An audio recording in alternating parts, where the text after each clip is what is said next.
Demek, e, bugungi mavzuyimizda mikroorganizmlar va tashqi muhit.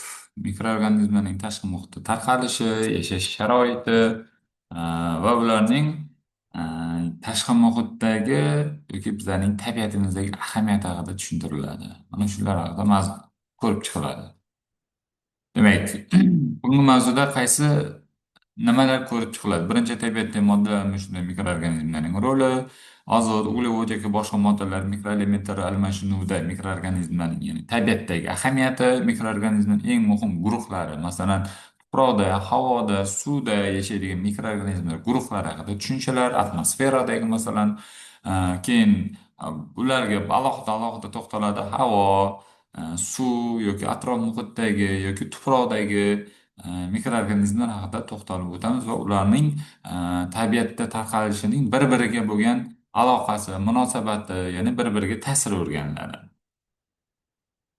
Umumiy olgan vaqtida tabiatda yashovchi organizmlarning bir-biriga ta'sirini yoki organizmga ta'siri bo'yicha omillari bo'ladi. Mana shu omillar uchta omilga ajratiladi. Umumiy olganda tabiatga bo'lgan ta'siri bo'yicha. Birinchisi jonsiz tabiat ta'siri, ya'ni jonsiz tabiatning faktorlari, ya'ni abiotik omillar deyiladi.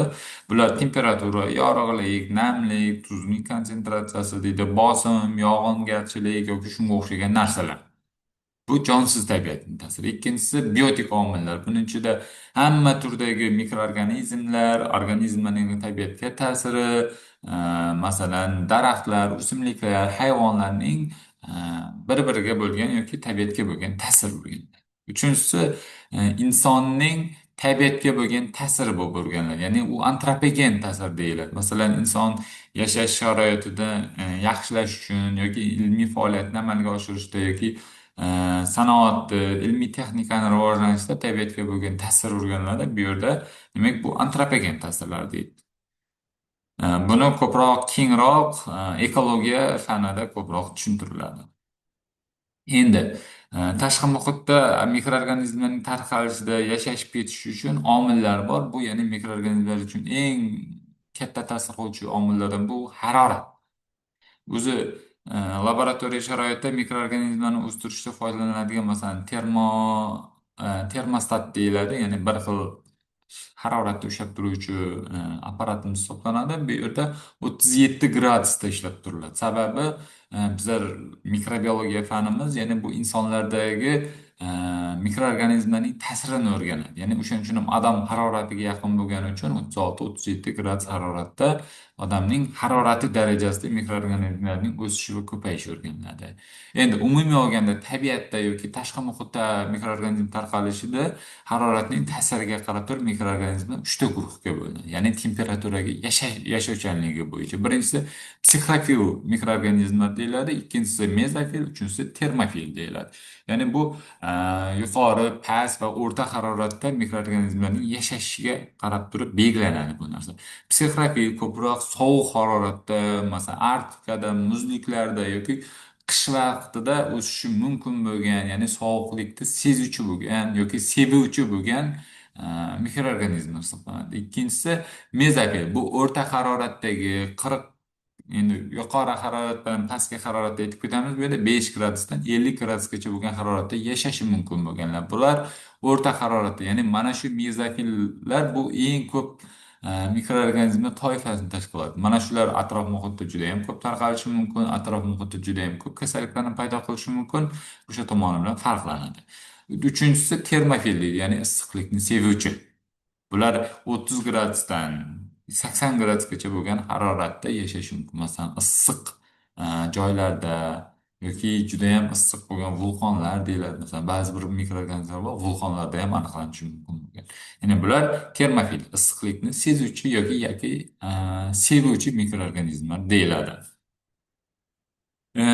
Endi tashqi muhitning ta'sirlaridan yana biri bu pH moda pH muhiti deyiladi, ya'ni kislota va asos muvozanati deb aytiladi.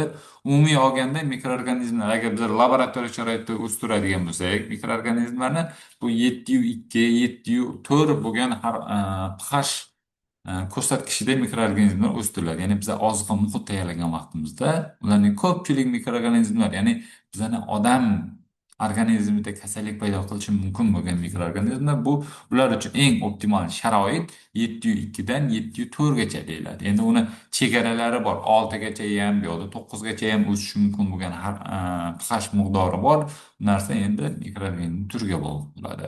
Atsidofil, neytrofil va alkalofil turlarga bo'linadi. Bu pH ning kam va yuqori ko'rsatkich konsentratsiyalarda bo'lishiga qarab turib farqlanadi. Endi qayerda yashashiga qarab turib, pH ko'rsatkichiga qarab turib va qaysi mikroorganizmlar o'sha sharoitlarda yashashi mumkin bo'ladi. Masalan, bizlar uchun eng ko'p masalan toza suvda biz ichimlik suvimiz yoki toza suv deydiganimizda 7 pH bo'ladigan bo'lsa, u yerda ko'pgina bakteriyalar ko'p uchun juda ham qulay sharoit deyiladi. Dengiz suvi sho'rroq bo'lgan bo'lsa, unda pH 7,8 gacha bo'lishi mumkin. Bakteriyalar, bakteriyalar bo'lishi mumkin. Demak, mana shunday ko'rsatkichlar bo'yicha organizmdagi kasallik paydo qiladigan yoki atrof muhitda tarqalgan bakteriyalar bo'linishi mumkin. Endi suvda erigan konsentratsiya, ya'ni tuzning miqdoriga qarab turib osmofil, osmotolerant yoki galofil turlarga bo'linishi mumkin. Bu suvda erigan tuzlarning konsentratsiyasiga bog'liq holatda bo'ladi. Bakteriya va yorug'lik degan narsa bor. Yorug'likning ta'siri to'g'ridan to'g'ri bakteriyalarga yo o'ldiruvchi ta'sir qilishi mumkin yoki bakteriya statik deydi, ya'ni uni o'sishini to'xtatish xususiyatiga ega bo'lishi mumkin. Lekin bakteriyalarda bari shunday bir xususiyatlari borki, o'zidan pigment ajratish degan narsa bor. Ya'ni pigment degan narsa masalan yorug'lik tushishi natijasida bakteriyalarda pigmentatsiya jarayoni kechadi. Ya'ni uni rangi yoki koloniyalarning rangi o'zgarishi mumkin. Demak, mana shu yerda bakteriyalarning yorug'likka ta'siri bo'yicha fototaksis deydi, ya'ni harakatlantirish yorug'lik nuri tushgan vaqtimizda, ya'ni bakteriya uni sezib, uni qabul qilib va uni harakatlanish a'zolari, ya'ni xipchinlarda harakatlarning paydo bo'lishiga qarab turib aytiladi. Fotoxromlik, fotosintez deydi, ya'ni ba'zi bir bakteriyalarimiz bor, bu ko'proq yashil suvotlarda kuzatiladigan narsa endi bakteriyalarda ham kuzatilishi mumkin. Fotosintez jarayonida norganik moddalardan organik moddalarni sintez qilishi mumkin bo'lgan holatlar. Mana fototoksizm, mana fototaksis mexanizmi ko'rsatilgan bu yerda yorug'likning yutilishi, birinchi navbatda yorug'likning ta'sir qilishi, undan keyin stimulning o'zgarishi va signalning vosita apparatiga uzatilishi, undan keyin xipchinlarning harakatining o'zgarishi, ya'ni o'sha yorug'lik ta'sirida bakteriyalarning harakatchanligining yo oshib ketishi yoki kamayib ketishi kuzatiladi bu yerda. Endi pigmentlar taxminan 450-600 nanometr to'lqin uzunligidagi nurlar oralig'ida faol darajaga kelishi mumkin bu narsalar. Fotoxromlik deyiladi. Ba'zi bakteriyalar tomonidan hosil bo'lgan pigmentlar yorug'likka bog'liqligi aniqlangan. Ya'ni bu aytganimizdek, yorug'lik ta'sirida pigmentatsiyaning aktivligi oshishi. Fotosintez mana fototrof va fotosintetik bakteriyalar odatda chuchuk va so'r suvlarda uchrashi mumkin va bular suv mikroorganizmlari hisoblanadi. Ayniqsa ular vodorod sulfidi ko'p bo'lgan joylarda, sayoz va sezilarli chuqurlikdagi joylashgan bo'lishi mumkin. Demak, bu boyagidek quyosh nuri ta'sirida moddalarni sintezlashi aytiladi. Yorug'likning ta'siri, ba'zi bir turlari bor, bakteriyalarning yorug'lik ta'sirida o'lishi mumkin. Ya'ni bakteriyalar yorug'likka juda ham ta'sirchan bo'ladi. Ularga yorug'lik nuri ularga qanday deydi? E, Bakteriya ta'sir ko'rsatishi mumkin, ya'ni o'ldirish xususiyatiga ega bo'lishi mumkin. Shuning uchun ham agar oqova suv yoki ko'lmak suvlarda yuza qavatida bakteriyalarning miqdori kamroq bo'lishi mumkin, sababi to'g'ridan to'g'ri quyosh nuri ularni o'ldirish xususiyatiga ega. Lekin undan sal chuqurroq 10-15 santimetr pastroqdagi suvlarda bakteriyalarni aniqlashimiz mumkin. O'shaning uchun ham agar ochiq suv havzalari mikrobiologik tekshiruv o'tkazilgan vaqtida chuqurroq joylarda, ya'ni yuzaki suvlardan olinmay, sal chuqurroqdan suv olinadi. Sababi yuzadan olinganimiz bilan biz kerakli natijani ololmasligimiz mumkin. Bular bo'yicha endi qo'shimcha ma'lumotlar beriladi. Hali amaliy darslarimizda bular bo'yicha suv qanaqa olinadi, uni metodlari, tushunchalar hammasi to'liqroq beriladi. Mana fotosintezda oksigen va nooksigen deyiladi, ya'ni anaoksigen deyiladi, ya'ni kislorod paydo qilishi yoki kisloroddan o'rniga boshqa narsa paydo bo'lishi. Fotosintez jarayonida ko'pchilik mikroorganizmlar yoki suvotlar yoki o'simliklar o'zidan kislorod ajratadi. Bu oksigen turida. Anaksigen turida bu boshqa vodorod sulfid yoki vodorod paydo qilishi mumkin. Bu ham o'sha aytganimiz, ya'ni kislorodning paydo bo'lishi toksik kisloroddan himoya jarayoni deyiladi. Endi kislorodning ta'siri.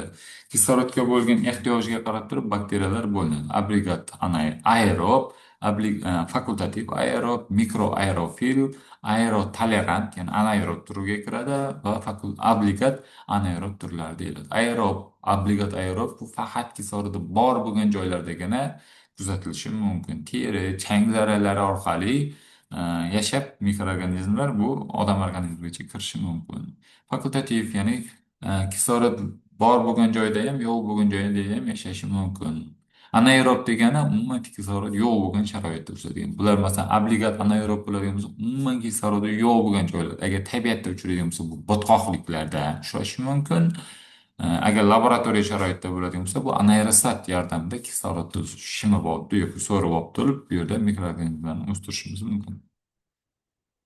Mana aerob va anaerob bakteriyalarni identifikatsiya qilganda, ya'ni uni nima deydi, bakteriyaning turini aniqlashda juda ham ahamiyatli. Birinchi turidagida obligat aerob, ya'ni yuzaki kislorod qayerda ko'proq bo'lsa, o'sha yerda bo'ladi.